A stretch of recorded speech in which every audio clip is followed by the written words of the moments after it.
Hello everyone, T-Boy right here making another Minecraft video. This time I'm gonna be showing you how to make another portal. That's right.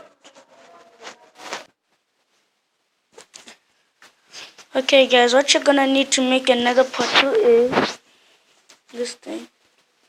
Obsidian and flint and steel. Now, gonna put 3 blocks. 1, 2, and 3. Then you add other 2 at the back. Then make it like this.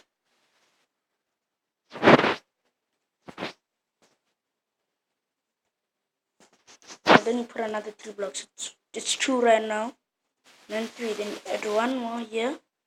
Do this, this, this, this, this, and this. Then you move these corners like this.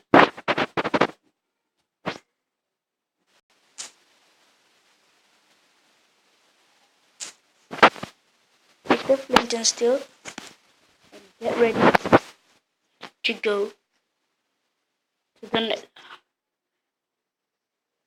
Boom chocolate. I don't want to spoil it right now, but just make sure to just make sure to just make sure to subscribe. I'll see you next time. Goodbye.